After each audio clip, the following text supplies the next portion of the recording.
Alright everybody, I'm Logan Alec, I'm a CPA, this is the Q&A I was talking about, lots of questions. My apologies for how late this is inevitably going to post. Since a video of this length will likely have a very large file size, and it will likely take a very long time to upload to YouTube, and not only just upload, but also for YouTube to process it, okay? So my apologies in advance for how late this is going to come out. Now, I probably don't say this enough, but anything I say, any answers I give, they're not intended as professional advice, okay? I'm a CPA, but I'm not your CPA, all right? This is just general information and opinions that I'm providing based on an incomplete understanding of your situation, right? Because these questions are asked, and they could be very detailed questions, very good questions, but nevertheless, it's impossible for me to know the full story or the asker's comprehensive, financial picture, right? So with that said, let's move on to the first question. It's from Danielle Anastasia. Danielle asks, can I, as a sex worker, apply for SBA to get clothes and vehicles and toys and video equipment with the stimulus deal? All right, Danielle, I'm not sure what exactly is the nature of your sex work, but I will say that Section 120.110 P1 and P2, Title 13 of the Code of Federal Regulations, says that businesses which present live performance of a prurient sexual nature or derive directly or indirectly more than de minimis gross revenue through the sale of products or services or the presentation of any depictions or displays of a prurient sexual nature are ineligible for SBA loans, all right? So it doesn't sound like your business would be eligible. Okay. Sue asks, I have friends in nursing homes. Will they receive a stimulus check, or will any stimulus money go to the nursing home? Okay, so folks in nursing homes, some folks often see most of their income go to the nursing home itself, right? Typically via Medicaid. Medicaid rule says that they have to send their income there minus some deductions. However, the stimulus is not income. It's an advance of a tax refund. So my thinking is that it shouldn't pass through Medicaid, okay? And it should hopefully go into the individual's bank account. Another concern is that Medicaid recipients generally cannot have more than $2,000 in assets, right? So some people are troubled that the $1,200 stimulus payment combined with, let's say $1,000 the recipient has as some other asset, right? That could potentially, or probably cash, that could potentially put the recipient over the asset limit. But the Social Security Administration Commissioner said that stimulus payments are not income for SSI purposes, and they're excluded from countable resources for 12 months, okay? And state Medicaid programs cannot be stricter than the SSI rules when it comes to this stuff. So this is to say that it is my belief, and I'd love to know what's actually going on in practice, but it's my belief that the stimulus check should go to the recipient's own bank account because it's not income. It's not income for SSI purposes, and therefore it shouldn't be income for Medicaid purposes, okay? Philip asks, hi Logan, here's a question for your Q&A. How many months of savings do you recommend for an emergency fund? I'm thinking 6 months. My wife and I have 4 kids with another due on May 19th. I'm the only one that works. My wife is a stay-at-home mom, thanks. Hey, Philip, in general, I'd say 6 months of living situations for your situation, right? Including yourself. You have 6 people, soon to be 7, including yourself, depending on your income. However, I also say that if your income fluctuates or is uncertain, add an extra 3 months to that. And in this current environment, there aren't many jobs, there aren't many businesses whose income I would say is certain. So in light of our current crisis, I would actually shoot for more like 9 months living expenses, especially with your large family, okay?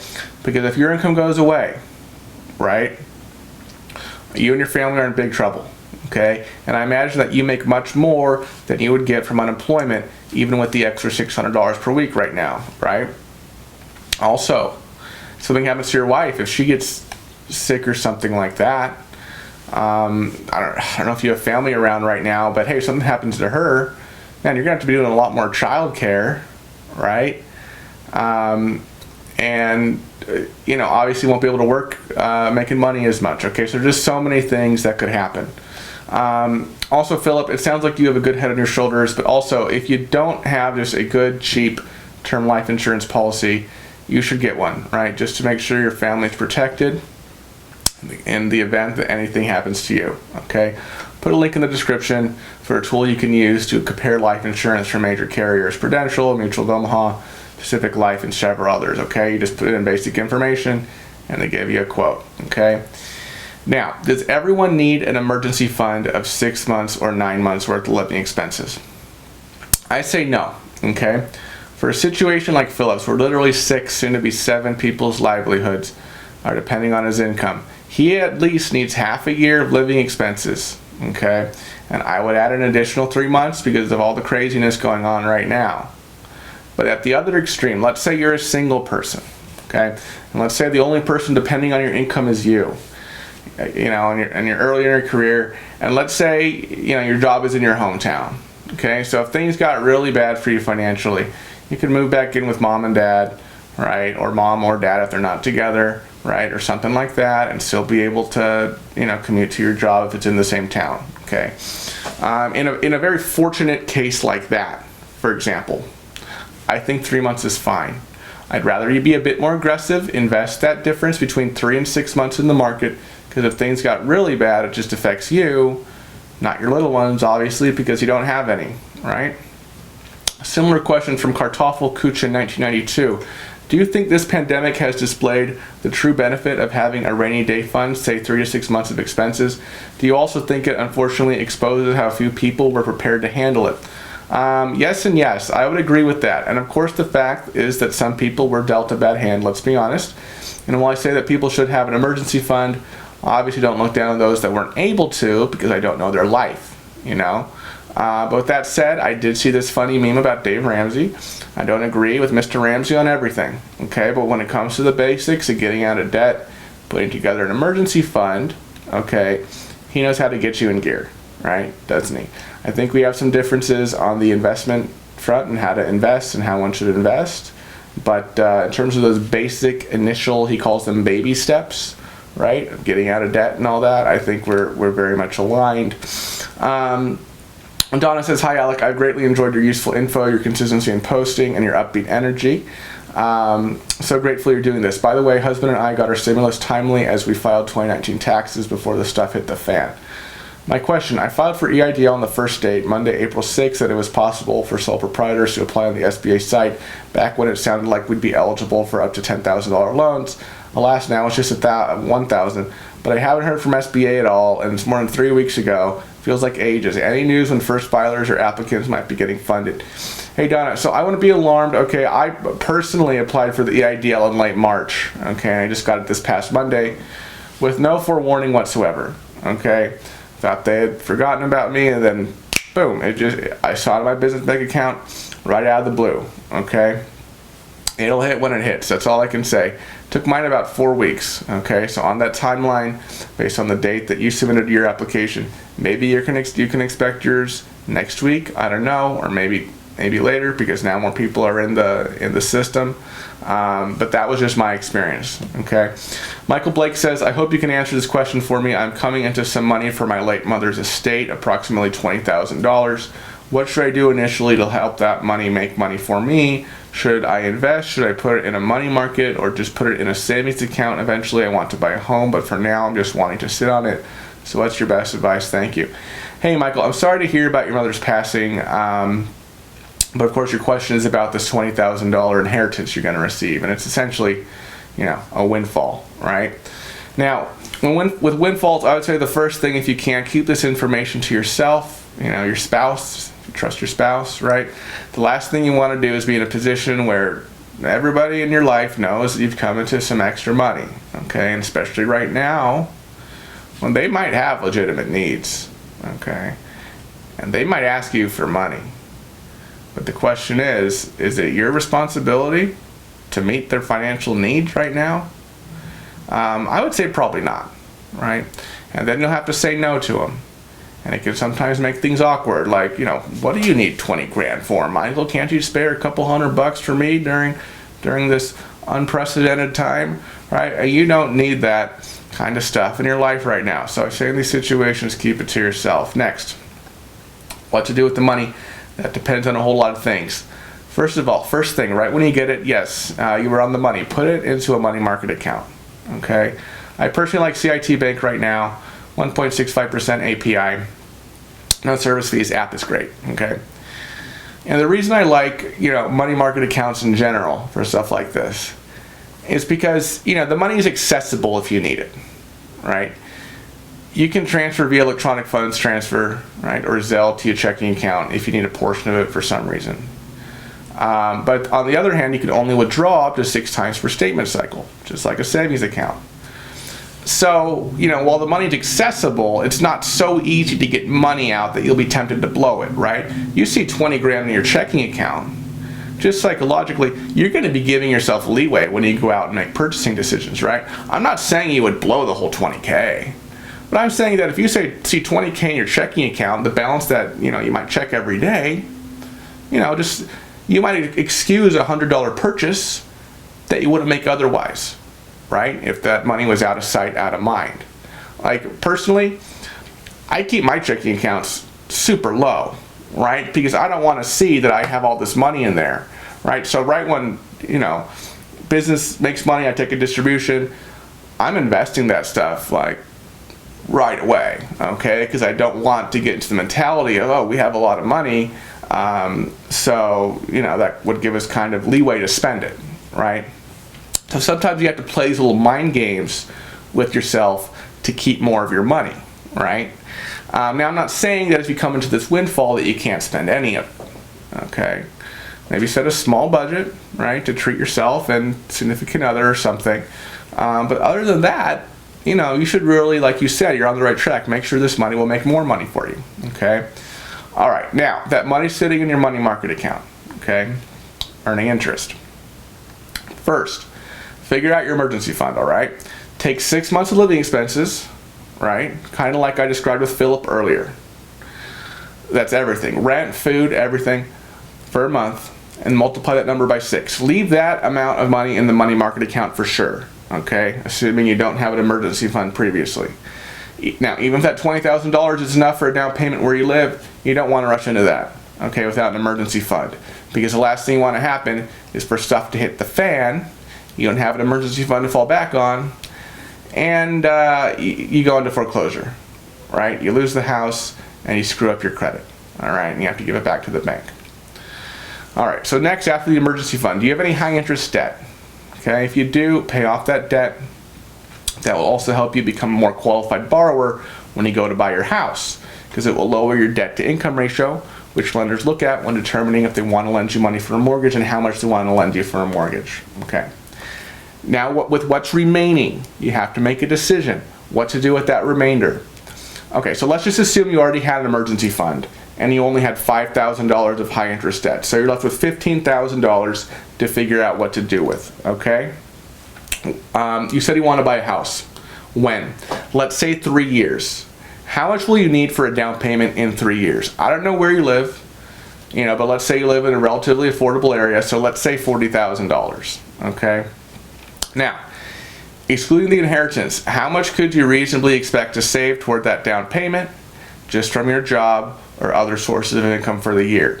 Let's say you can save $10,000 a year. Let's say you can reasonably expect to save an additional $10,000 a year toward your down payment. So in 3 years, when you want to buy your house, you would have roughly $30,000 of savings just from your normal income, your normal job, okay, excluding the inheritance. So in this example, right, I would say that of that $15,000 remainder that we talked about previously, leave $10,000 in the money market account, right, because that will make up the difference so you can reach your down payment in 3 years, and then you have $5,000 left, and you can be more aggressive with that, okay? I'm not saying to go rush out and invest it in Bitcoin, all right? For investments like that, you want to make sure you have your core portfolio built out first, and then you can play with that. If you're just starting with this, okay, I'm saying that you should probably invest in the stock market, okay? Or at least something that will generate a higher rate of return in the long run than a savings account. I don't know how old you are or how close you are to retirement, okay? But assuming you're decades away from retirement and your horizon is long term, you'd probably be good putting it into just a solid, low cost, total stock market ETF. All right, I like VTI, the Vanguard Total Stock Market ETF. Low expenses, right? It essentially tracks the performance of the stock market as a whole. It gives you instant diversification. If we were talking about more money here than $5,000 or even $20,000, okay, I'd say you want to worry about asset allocation and, maybe looking at, okay, this much domestic, this much international. Obviously, if you're a little older, you probably want some more fixed income in there, right? But we're only talking about, in this example, $5,000 here, right? I'm assuming you're decades away from retirement. So if you have some extra money from that inheritance, right, that you don't need for your emergency fund, that you don't need to pay off debt, and that you won't need in a few years when you buy your house, throw into an ETF that tracks the performance of multiple stocks. It doesn't have to be VTI, right? And by the way, one stock platform that I use is called Webull. Right now they're offering 2 free stocks when you open up a new account and deposit $100. 1 free stock worth up to $250 when you open your account, and the second free stock worth up to $1,400 when you make your initial deposit of $100 or more. And yes, you can buy VTI and other ETFs in there. So check out the link in the description to get on that pretty cool offer, okay? All right, Steven says, I'm a visually impaired blind individual who receives a Social Security disability check every month. As of today, April 30th, I have not received my stimulus direct deposit. 2 weeks ago, when I went to the IRS portal, it said that I did not have to do anything because I received direct deposit. Is there anything I need to do or any help you can give me to check on the status of my stimulus check? Are you aware of someone I can contact to check on the status of my payment? Every time I go to the portal, it says payment status not available. Well, Stephen, all I can really give is reassurance here. If you're an SSDI, there's nothing really further you need to do. The portal is really the only thing that can tell you the status of your payment, right? So there's not much beyond that. All I can say is keep checking the portal, okay, and don't give up hope. The IRS seems to be improving the Get My Payment portal every day, right? I'm not saying it's fixing it for everybody in one day, but I'm saying that more and more people seem to be getting better information from the Get My Payment tool every day, okay?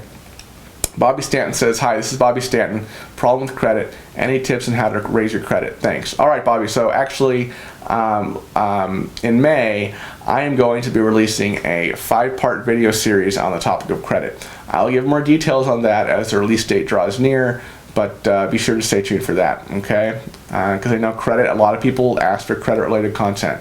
So I'm actually going to make dedicated videos for that. Betsy Klein asks, hey Logan, I love it. It's my favorite name, my only adult since name. That's a great name. He and I are both on SSDI. I cashed in a small retirement account last year, so I made enough to have to file taxes. I claimed my son, so he wasn't eligible for the stimulus check. I then filed an amended return, removing him as a dependent. Is there any possible way that he might receive a stimulus check now? Thanks. Okay, Betsy. Well, the question is not whether you claimed him or not, but was he eligible to be claimed as a dependent or not? Because the CARES Act says that if he was even eligible to be claimed as a dependent, whether or not he was actually claimed, he wouldn't be eligible for a stimulus check, okay? So assuming he was actually not eligible to be claimed as a dependent in 19, and you claimed him in error at first, then you did the right thing by filing an amended return. I'm not so sure the IRS has processed it yet, right? Because they're not processing paper, so there's not much you can expect until the IRS processes that amended return. Now, let's say they process your amended return in the middle of July or something. I don't know, that's just a guess. Will that suddenly trigger something at the IRS? So they say, oh, now Logan's eligible for the stimulus. Let's send him his stimulus in the same way he gets his SSDI benefits. I don't know. I don't know if the IRS will be that on top of it, right, after they process your amended return, because they're not the best at putting 2 and 2 together, like I've said in response to other questions. So I'd actually be proactive about this, okay? If Logan is truly not eligible to be claimed as your dependent in 2019, and he doesn't have to file a tax return, I would say that he should try the non-filer's portal to proactively inform the IRS that he is not eligible to be claimed as a dependent, okay, while you wait for your amended return to be processed. Now, it's possible that he might bump into an error while doing that, okay, because he's gonna not check the box that says he can be claimed as a dependent, right? But then if the IRS is on file that he can be claimed as a dependent, the non-filer's tool might give him a little bit of issues, but I think it's at least worth a shot, right? And if all else fails, if he doesn't get a stimulus check here because of these moving pieces, including your amended return, keep in mind that as long as he can't be claimed as a dependent in 2020, this year, he could still get the $1,200 if he files a 2020 tax return, okay? So that's kind of the if all else fails plan. All right, so Carl Spackler asked, Logan, will I win the lotto? Carl, I don't know. I will tell you that the odds of winning Mega Millions is about 1 in 300 million, which is actually slightly less favorable than the odds of winning Powerball, which is about 1 in 290 million. So, in the words of Lloyd Christmas, I'm telling you, there's a chance. What's next?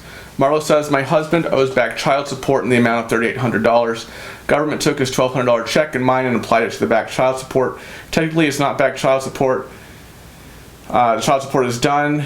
The child is 19 years old. It's medical bills. It just rose out of nowhere, but I digress. What do I do to separate myself from owing this money? He owes the money, not me. Any future payments that might be made through stimulus may go to that as well. We all know how fast the system works in calculating things and so on. I would like to know how I can separate myself from him owing child support or medical or whatever, not me. Okay, so Marlo, you have to file for injured spouse relief, Form 8379, injured spouse allocation. That's Form 8379. Just FYI though, it will take some time for the IRS to process this. Okay, so don't expect a quick solution here. I would also say you should file 8379, injured spouse allocation, for your tax returns as well. Okay, so keep that in mind.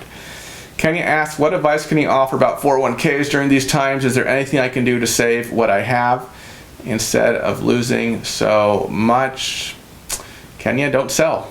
If you don't sell, you will save what you have, right? Remember, you haven't actually lost it until you actually sell the assets in the account, right?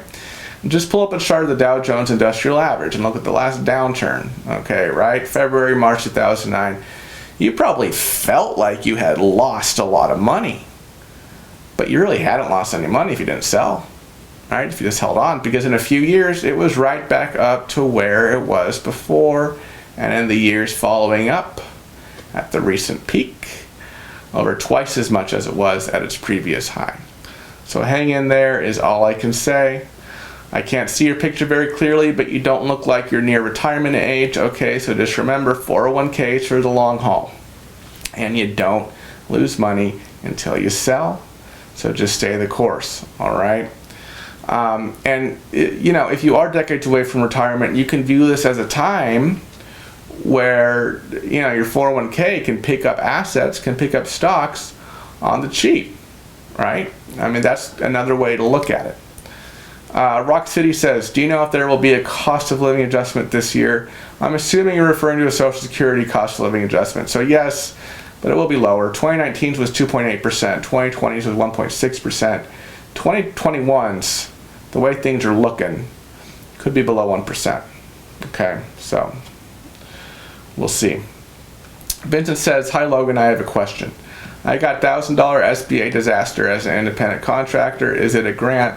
I don't know how to pay it back or even show proof what I used it for. Second, I applied for PPP loan as 1099 also. What happens if I get that while having the disaster loan also? So yeah, Vincent, I'm fairly certain you're referring to the $1,000 EIDL advance. Don't have to pay that back. Of course, you should use it in your business because that's what it's for. But on the other hand, I doubt the SBA will be auditing all these $1,000, $2,000, $3,000, up to $10,000 grants, okay? I mean, look, they didn't even have enough oversight to make sure that huge companies, publicly traded companies, right, and even private huge companies like the Lakers, you know, I mean, what other companies got? Ruth's Chris and Shake Shack I've talked about here on the channel. They didn't even have the oversight to make sure that these companies weren't approved for PPP, which is intended for small business. I doubt they're really going to audit your $1,000 grant. But yes, you should use it for your business because that's what it's for. Now for the PPP, the amount of your forgivable PPP, Paycheck Protection Program loan, the amount of your forgivable loan will be reduced by the amount of your grant, okay?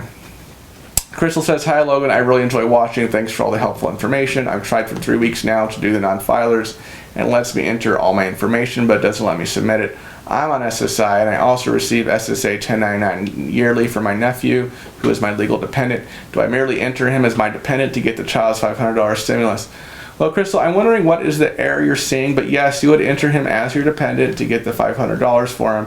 Hopefully you'll be able to use the portal and it works for you, by next Tuesday, May 5th, because that's the deadline for SSI and VA to report their dependent children to the non-filers portal. Terry says, stimulus question.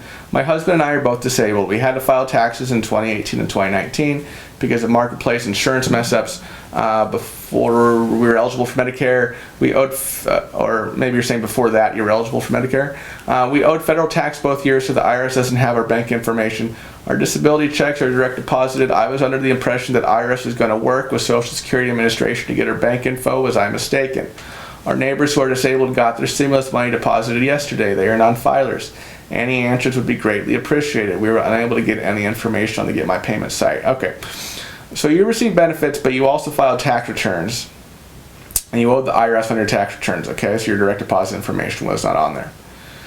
Tricky thing is that just taking a strict reading of the language on the IRS website, okay, with respect to those receiving benefits administered by the Social Security Administration. A strict reading would indicate that it's only referring to those who are not required to file a tax return, when it's referring to the group of people for whom the IRS will get their information from the Social Security Administration, okay? But you don't necessarily fall under that category because you did file a tax return. So on the IRS website, when it says, hey, if you're on Social Security, SSI, SSDI, or whatever, and you don't file a tax return, we'll get your information directly from Social Security Administration. Technically speaking, you don't fall into that group because you did file a tax return, right? Now, the IRS might get your information from Social Security Administration. I mean, but they haven't explicitly said they would. I mean, they might. They've been doing all kinds of stuff, right? So, but in your case, really, it really depends on when the IRS put your stimulus in motion. Very possible that IRS perhaps already tagged you as someone to go off the tax return, right? Because you filed a tax return in 2018 and 2019. It's possible they might already be in process of tagging you as a paper check recipient, right? Folks in your situation were supposed to be able to log in to Get My Payment and update your direct deposit information, but as we've seen, that hasn't worked in many cases, right? So you might just be looking at a paper check. Better scenario, of course, is that the IRS does in fact get your information from SSA, but like I said, just taking a little reading of the information on the IRS website, when they talk about those whose information they're getting from SSA, appears that they're only referring to those who receive benefits administered by SSA and also do not file a tax return. And you're obviously not in that group, right? So I don't know 100% how the IRS is going to process yours. Possibly a paper check if they just go off your tax return, probably direct deposit if they get your information from SSA. But I will say this, we have noticed that the Get My Payment tool is getting better every day, but it's still not really working for those who have these kind of unique situations, right? You're kind of in this unique situation. Not unique, I mean there's plenty of people in your situation, but it's different than what the IRS views as the norm, right? They've talked about people who filed their tax return with direct deposit information on it, right? They've talked about people on Social Security who don't file a tax return, right? But they haven't really spoken to people in your situation.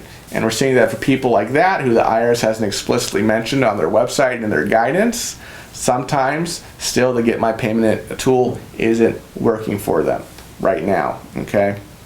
Donna says, hey Alec, thank you for all your help. We determined, I think, that if an ex is in arrears with child support, the stimulus money would be routed to the custodial parent. When do you think we can expect this? Will it be sent by paper check, electronic deposit, or through the standard child support? Thanks for all the info you provide. So Donna, in terms of the timing, it really depends on the state, okay? And it would be through the standard child support, all right? Like for example, Michigan says, and I'll put the link below, as federal stimulus payments, officially known as economic impact payments authorized by the CARES Act, are sent to Michigan parents who owe child support, qualify for enforcement, all or a portion of this payment will be intercepted by the IRS through the tax offset program.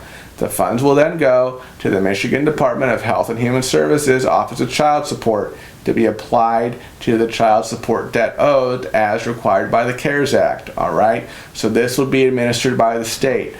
The timing and all that of how quickly you'll get it, and frankly, the way some states operate, if you'll get it at all, really depends on the efficiency of your state's bureaucracy. right? So, I mean, I would say you could probably go off the timing of, you know, how you received the refund offsets in the past, right? So if that's any indication. But to answer your question, this isn't going to be like, it's not like the stimulus check is going to go from Treasury to you, right? The stimulus, you know, for your extra, whoever's going to be intercepted by the IRS, it'll be routed to the state, right? Child support system for delivery to you at a future date. Juicy143 says, son, 26, did not file a tax return in 2018 or 2019, can't get through non-filers, doesn't let him finish, says it's missing info. Tried plenty of times, also payment not available for him either. Why? I'm not sure why it's not, why it says it's missing info. I mean, have you gone through my walkthrough? Maybe something's missing. Go through my walkthrough video, make sure all the steps are completed. Okay, is it asking for a PIN? Did the IRS send him an identity protection PIN at some point? If so, you can try to check his PIN, or he can try to check his PIN on the IRS website. But yeah, I'm really not sure why he's rejecting it. If all else fails, okay, he can try the TurboTax one, right, and see if that one works. I did a walkthrough of that one as well. Pop Rocks asks, I receive SSI and so does my adult disabled son. In the beginning, when they started, they told us to file and use the non-filer tool. So I went to TurboTax, and I filed one for me and filed one for him. Then I was told I shouldn't have used TurboTax because there was a non-filer tool on the IRS website. So I went there and filled it out, and it came back saying rejected because there was already a return filed with my social security number. Okay, no problem. So since this has been going on and taking longer and changes being made, I've been told that because I use a non-filer tool, that has delayed my payment. I was just wondering if this is true because the portal still says payment status not available for me and has since day one, and it's not updated, okay, and et cetera, et cetera. Yeah, so that's possible. Possibly your information was flagged because of rejection in the IRS tool, right? And I'm not sure who told you that, you know, you should still use the IRS tool after TurboTax, but yeah, that's obviously incorrect. You only have to do one, right? If you did TurboTax one, don't do IRS tool for non-filers. If you did IRS tool for non-filers, don't do TurboTax. Now, this doesn't mean you're not going to get it, Pop Rocks. It just means that your situation is not as normal as it could have been if you wouldn't have attempted to use non-filers as well, because now you know, right? So just like I've told other individuals, you know, these situations where it's not the norm, right? Deviates from the norm, like the gentleman's question previously. IRS just might take a little bit longer to figure this one out. Okay, they're probably going to look, okay, why was this rejected? Does it look like maybe someone fraudulently tried to use Pop Rock's information in the IRS tool for non-filers, right? Because that's what they're thinking. They're thinking, okay, if you already filed the simple tax return through TurboTax Stimulus Edition, and then they got another input on the IRS portal for non-filers, that might flag something. I don't know. I'm just speculating. It might flag something like, hey, is this a fraudulent attempt, right, to file on Pop Rock's behalf? So, you know, you'll get the money eventually, right? It just may take your situation a little longer than other folks because your situation had this kind of hiccup, right? All right, you also asked, just out of curiosity, I haven't heard anyone answer this question before. What happens just in case someone who indeed is eligible is forgotten about or overlooked and does not receive stimulus payment? What would that person do to rectify the situation? So, Pop Rocks, as of right now, the only thing that could be done is to file a 2020 tax return and claim the stimulus payment on there. Okay, now, what about people who don't have a 2020 filing requirement? Well, possible the IRS may put out a portal, right, similar to the portal we're experiencing with right now. They might put out a portal next year and say, okay, all of you non-filers who didn't get the right stimulus, or who didn't get a stimulus, or you didn't get the right stimulus, you know, you didn't get the $500 for your kid or whatever, here, use this portal, and we can true you up that way. Is that going to happen? I'm not sure, but I sure hope it does, because a lot of people will be overlooked, and some people who aren't overlooked will be receiving the incorrect amount of stimulus, right? Especially maybe not getting the $500 for each of their children. Okay, so I'm hoping that rolls out. If not, well, file a tax return with $1 of income, right? You're not going to owe any tax. But you can still claim the credit, right, on there for the deficit stimulus, okay? Roberta says, hey Logan, I haven't filed taxes since 2016. A few months ago, I started getting letters from the IRS saying that I needed to file taxes for 2018, so I filed taxes for 2016, 2017, and 2018. Turns out I owe them money. Also, I filed paper returns. My question is, do I qualify for the stimulus check? Yeah. So you do qualify if you're under the income limits, if no one can claim you as dependent, if you have a social security number, right? You're not filing taxes jointly with someone who doesn't. So yes, you qualify, but my question would be, when did you paper file that 2018 return? If it was just recently, quite possible, even probable, even very probable that the IRS will not process it anytime soon, so you might have to wait a while. I would also ask you, do you have a filing requirement for 2019? If so, e-file your 2019 tax return ASAP. That will likely expedite the processing of your stimulus payment rather than waiting for the IRS to process 2018, which could take a while since they're not processing paper right now. If you don't have a filing requirement for 2019, use the IRS non-filers tool, and that could expedite the processing of your tax return as well. But if you have an actual filing requirement for 2019, don't use the non-filers tool, okay? That will mess things up. Mr. Kruger asks, I have a question I know you can't answer. Ready? I'm on SSI. My wife and I got our $1,200 payments, but they did not give me the payment for my kids. Done a search, and the best I could come up with is the IRS saying people will have to wait till next year to get the child tax credit. Okay, fine, but what about we non-filers who won't be filing taxes next year either? Obviously, in this non-filers web portal, the IRS set will be here to the end of this year, I mean December 31st. So come January 2020, this portal will be gone. So again, how do we non-filers get this? Okay. Right. All right. So, okay, a couple things. So yeah, so this is not just this is, you said child tax credit. I know what you mean, but this is, this credit is in general in addition to the normal child tax credit, right? So this is like going to be a different credit. So just to kind of clarify that. But Mr. Kugel, like I kind of mentioned in response to a previous question, I am hopeful of one of two things, right? If not both. One, that the IRS will correct the $500 errors they're making, right? Because it seems like there's a ton of people where the IRS isn't sending them the $500 for each of their kids, right? So I'm hoping that maybe the IRS will get its act together and send it out to people who didn't but should have. This is a stretch, okay? This is very much a stretch, but this would likely be the best case scenario, right? I mean, there are, what is it? There are 7 more months, right? No, that's not right. 8 more months in 2020, right, for them to make this right, okay?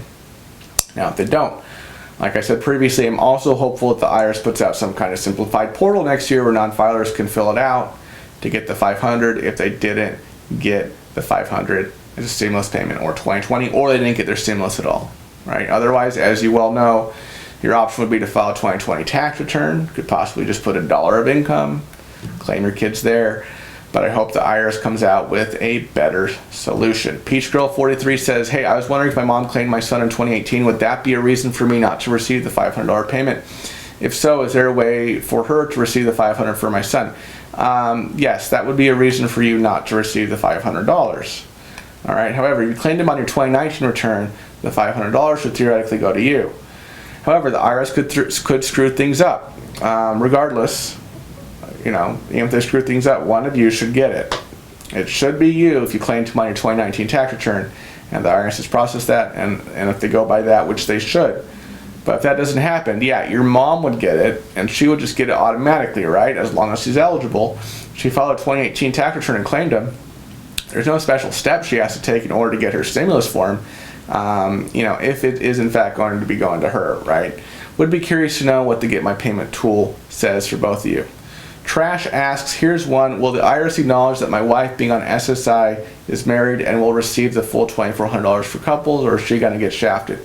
Well, Trash, so your wife on SSI, as long as she's eligible, will get the $1,200, but unless you yourself are on SSI or SSDI, or Social Security benefits, or Veterans benefits, or you file a tax return, you're kind of off their radar, okay? So in order for you to get on their radar, you have to, file the non-filers tool, right? If you don't have a filing obligation.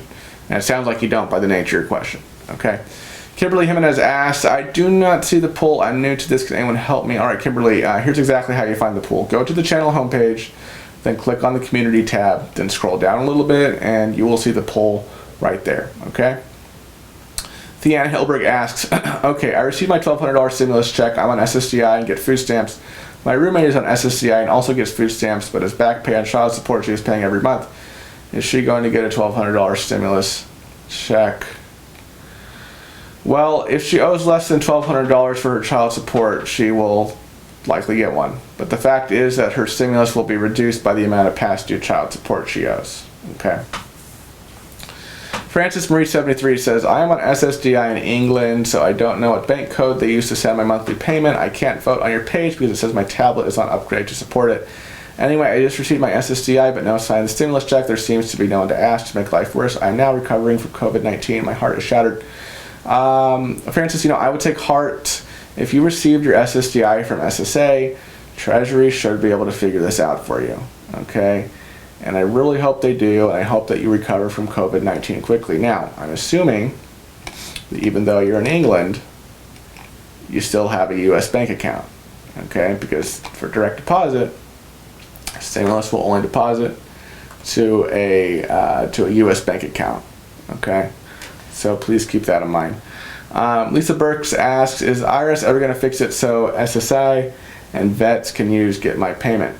I sure hope so, Lisa, but I'm afraid it might not be until the week you get your payments. Think about it. For Social Security retirement, for instance, it wasn't until the week, really, that many people on Social Security retirement were able to use the Get My Payment tool. And some still can't. And this is the week when payments started going out to that group en masse, right? So, yes, I'm hopeful they'll fix it for SSI and VA, but it may not be until after you don't need it anymore, quite frankly, right? So go figure.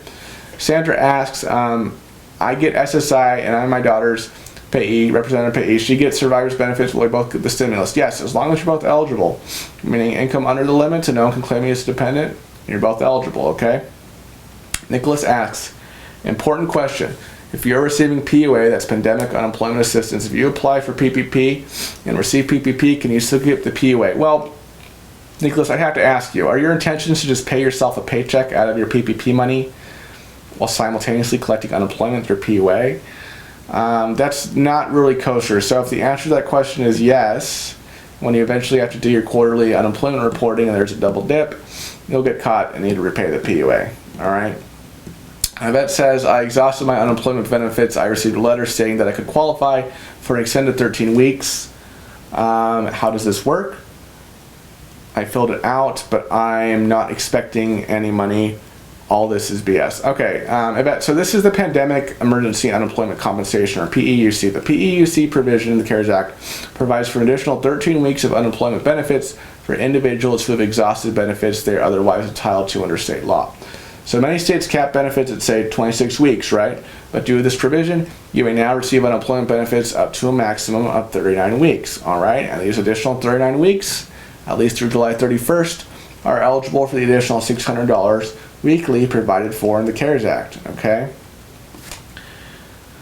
Cosplay model edits on Instagram. Cosplay model edits on Instagram says, Logan, can you confirm what was said over at Clear Value Tax on YouTube? I'm trying to say this the way he said it. The gist of it was the government is giving an ultimatum that people will either go back to work and possibly die for their next paycheck in a lot of cases, sadly, or they can, and he couldn't stress enough, he wasn't outright saying this, do this, but call yourself. And if they can't leave a voicemail and have no proof or evidence, they cannot just kick you off unemployment benefits. Seems like he was sad that some people are being forced. Okay, Cosplay. So yeah, I covered this in my video this morning. The issue here is that if you get called back to work, okay, then not wanting to go back to work because you don't want to catch coronavirus in general, right, is not reason in and of itself to justify staying home and continuing to collect unemployment benefits, okay. Clear Value Tax is a legit guy, okay. I think what he was saying was, hey, consider this, if you fill up your voicemail and then your boss can't call you to tell you to come back to work, well, how would you know? I probably wouldn't want to associate myself with that kind of talk, and I know that he distanced himself from that, and he was just he wasn't telling you to do that, right? He was just throwing the idea out there. But honestly, let's be real, it's 2020. We all have cell phones. Couldn't your old job just text you, right? Or find you on social media or email you or send you a letter, right? Like there's more ways to contact someone than via voicemail, right? And in fact, for many people, voicemail is their least favorite, right? So, that's all I'm going to say about that, okay? Aquarian Radio says, my husband and I rent to renters. We're not a big company, just a mom and pop business. How am I supposed to pay the bills for the property where I live, such as utilities, trash removal, repairs and maintenance, yard maintenance, etc. When my tenants are not required to pay rent, can I separate out the costs of the utilities, trash, etc., and ask the people who are not paying rent to pay their utilities? Anyway, it seems like a crazy system. Can I get unemployment or some kind of small business loan since my income is based on my rental property? I live off that money, pay my bills, buy food, etc. Off my rental income, I'm self-employed, and my job is collecting rent. Hey, Aquarian, so you are eligible to apply for an EIDL loan through the SBA, okay? In fact, there's a question on the application that says rental properties lost rents due to the disaster, with the disaster being COVID-19. Unfortunately, it may be a little late to the party because the EIDL application portal is not up right now because there have just been so many applications and there's a huge backlog, okay? But landlords are eligible for the EIDL loans, all right? And if and when the EIDL portal opens back up, you can watch, my walkthrough about that from last month, okay? Candy says, hi, Logan. I file head of household and I claim my brother, and I know he won't get the stimulus check, but if I take him off, will he be able to get the stimulus check? I don't get any extra money for him and he pays half the bills. How do I go about taking him off my federal tax and file single again? Thank you all for your help. All right, Candy, so if you all split the bills 50-50, that means that neither one of you qualifies for head of household, right? If one of you paid the majority of the household expenses, as in more than 50%, that individual would qualify. But splitting all expenses 50-50 doesn't qualify either one for head of household. So I'd recommend you file a superseding return by July 15th or by October 15th if you file for an extension by July 15th, but obviously the earlier the better. Okay, so file single, not head of household, right? Because it sounds like you don't qualify for head of household, right? So you're on the right track. Hopefully, this is similar to another question, a previous question about someone who amended their return, right? But hopefully, right, the IRS will put two and two together and say, oh, okay, well, she files single now her brother's eligible for a stimulus. They might not put two and two together, right? So if all else fails, your brother can file a simple 2020 tax return and get the $1,200 through his 2020 tax return, right? Assuming it's the same situation throughout 2020. Chrissy says, hello, Logan. Hope you're having a good day. I have a question. My husband filed his taxes at the beginning of the year, and he totally messed them up. So they have been processing forever and still are. Well, we both used the Get My Payment tool. I used for my 2018 taxes. I didn't file 2019 because they didn't work because we just had a baby this year. My husband tried to use his 2018 information but wouldn't let him. He had to use his 2019 information. Well, I got my stimulus yesterday, thank God, but his payment is still stuck at the eligible but no date yet screen. He plans on submitting an amended return, but he wants to wait until places open up. Okay. My question is, will he get his stimulus payment or will he have to get the amended one in before he gets this? Chrissy, to answer this 100%, I want to know exactly what you mean by he messed up on his taxes. You say totally messed them up. But even though I don't know that information, it sounds like the IRS has enough information about him, even with his messed up taxes, to determine it's eligible. And they've said as much on the Get My Payment tool, right? And now they're just trying to figure out when to send his payment. So it sounds like he doesn't need to file the amended return in order to get a stimulus because the Get My Payment tool says he's eligible, right? This isn't to say that he shouldn't file the amended return to fix his taxes, but from what you've said, I don't think him getting a stimulus is contingent on that. Kathy Tracy says, hi Logan, I'm on SSDI and survivor's benefits. I have not received my stimulus direct deposit. Tried to get my payment for 3 days, it just kicks me out. Why are my friends getting paper checks before my direct deposit? Is there any rhyme or reason to this? It's crazy, thanks so much. Kathy, there's really no rhyme and reason in many circumstances. I mean, last week, right, we saw people getting their stimulus checks, paper checks, at the beginning of the week. Way before many people, even in the easy scenario, right? Those who filed their 2018 and 2019 tax returns with direct deposit information on them got them. So it's pretty lame. Like I said in a previous update, Mnuchin was on TV saying, oh yeah, direct deposit is so much better. We want to send all the checks via direct deposit. But then it seems that for some people, it's better to get a paper check, right? Because so many people on paper check got it before those direct deposit recipients, right? I'm sorry about that, but that's just the way it is, okay? In a lot of circumstances, there is no rhyme and reason to how the IRS is doing things, which is understandable. I mean, they're sending out tens of millions of payments, right? Robert Mark says, I watched a video yesterday. The person said Americans living abroad, if they have a bank account in other countries, that the IRS wouldn't direct deposit the check into their bank account, and you have to have a U.S. bank account. The IRS would send a paper check to them. It doesn't make any sense. The IRS would send a paper check but not direct deposit into another country's bank account. Well, Robert, that's correct. The IRS will only direct deposit the stimulus if it's to a U.S. bank account. Okay. Otherwise, it will come in the mail. Ruth Garza says, hello, my name is Ruth Garza. I need to ask you a question. I'm on SSI, Social Security, mentally handicapped and retarded. That's what my records show. I want to ask, I received stimulus check in the account of TD Bank. I'm really confused. Me and my husband, and we were supposed to get $2,400 stimulus check as a married. We've only got $1,206.35. That's what we got in the bank. I want to know if this is correct. Did they go by the taxes for 2019, 2018 with the IRS? They only sent one check. I thought that my husband was supposed to get another one. I'm not sure really if it's for both of us on this check. Okay, Rousseau, I'm assuming you're saying you had $6.35 in your account and then you got a $1,200 deposit, right? If you got a $1,206.35, $1,206.35 deposit, that's part of the stimulus. But if you got a $1,200 deposit in addition to the $6.35, well, yeah, that's probably your stimulus. And yeah, based on what you said, it sounds like each of you should get a $1,200 stimulus payment if you're both eligible. Okay, meaning income under the limits, which I assume it is, and if you can't be claimed as a dependent by anybody else. Okay, now, you brought up taxes for 2018 and 2019. So it sounds like you and your husband filed tax returns, okay? So if that's the case, the IRS knows about both of you. Should be sending the other one their stimulus hopefully soon. Okay, Ruth?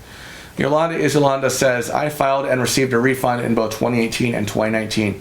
2018, I was claimed as a dependent, but in 2019, I was not claimed as a dependent. My mom was self-employed for 2018 tax season, and I was a college student. She was on SSI for 2019 tax season, and she could not claim me because I made too much money. Why does the system still show the eligibility has not been determined at this time? How can I get my stimulus package? Thank you. Okay, so from what I'm gathering from comments is that if you have this mixed status situation, meaning you're a dependent in 2018 and not a dependent in 2019, it seems that several people I've seen in the comments who are in that situation have been getting the eligibility status not determined message. But you are eligible, okay? I'm just thinking, just speculating here, that the IRS needs more time to put together the pieces for you, right? That's what I'm hoping. Maybe they're trying to just verify that you were in fact, not a dependent in 2019, which they could do. They can say, okay, yeah, she made too much money to be claimed as a dependent, right? But of course, it takes the IRS time to do things. You both filed tax returns for 2019. The IRS has the information it needs. They will probably just take some time here, okay? Marie asked, the CARES Act was signed into law on March 27th. My son became unemployed on March 20th. He applied and was accepted for UI unemployment insurance on March 21st. What week should he have received the $600 for? The state and federal payments have been sporadic at best. Thank you, be well. Well, Marie, March 29th is the first week that the $600 applies. Now, obviously, most states didn't have their system set up to handle it that early, right? But thankfully, it seems that most states will be paying the $600 retroactive back to March 29th. I don't know what state you're in, but I would recommend looking at your state unemployment website, okay, to see what their guidelines are. But my understanding is that most states are paying it retroactively back to the week of March 29th if they were on UI on March 29th, which your son was, because he was accepted, you said, the week before. Okay. All right. That is all. I am pretty tuckered out. Now I have to download this thing and edit it and upload it, and who knows how many hours that will take. But I hope this was super helpful for you. Please, if you have other questions, let me know what they are in the comments below. I may do another Q&A video, but I don't think it will be this long. I might just do them in 20-minute segments or something like that, or even shorter, because this hour-long one, there was a lot of technical difficulties here. Let me just say that, and I haven't even gotten to editing and all that. So anyway, thank you so much for watching. I really hope all your stimulus checks come soon. Feel free to ask the question below about not just stimulus, taxes, credit, investing, any of that stuff. All right? Stay safe, stay healthy, and I'll catch you later. All right? Bye-bye.